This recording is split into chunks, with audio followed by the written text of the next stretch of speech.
Happy Friday, Mountain Movers. I've had a lot of windshield time in these last several weeks, and sometimes we listen to music, sometimes we listen to murder mystery, crime solving, but then other times I get my little fix of leadership. And I've been on a How I Built This by Guy Raz podcast kick, and there's a ton of entrepreneurs from Dyson Vacuum, Drybar, Airbnb, Mark Cuban. You get to just hear their stories and how they came up, and it's fascinating to me and it gets me energized. And I just started to see some common threads through those podcasts and those entrepreneurs that I wanted to share with y'all.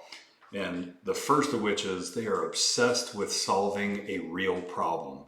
So it's not about how can I get rich? It's what does the world need? What is the world lacking? And what can I offer to the world and really give it my all? And by give it my all, it's extreme persistence. These folks went all in on trying to come up with something that's going to solve a problem. And when there was speed bumps, they had unbelievable grit. Problems came up, failures came up, and they just kept going because they were determined to succeed. They were determined to solve a problem, and they were determined to win. And they kept trying. They tried and they tried again.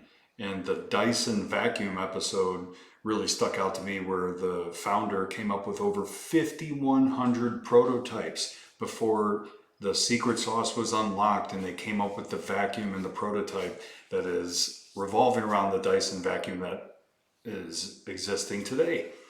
And the big thing is they just refused to quit. It's gonna get tough, but they just kept showing up. And I know sometimes the end result is failure after repeated failures, but in life we just can't give up. We got to keep going. You have to keep moving. Just don't quit. Don't throw in the towel, because you never know how close you are to that victory. And those people can feel like anomalies because they're just the best of the best geniuses.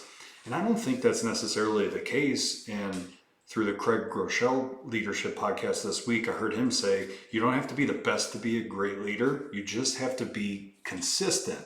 And he went on to talk about how consistent leaders are boring.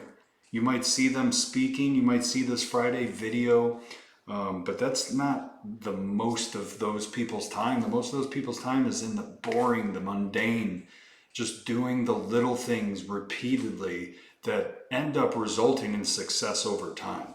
So you don't have to be flashy to be a great leader. You don't have to be a great speaker to be a great leader. You just have to be consistent and put in consistent effort. Finish strong, Mountain Movers. I hope you have an excellent weekend.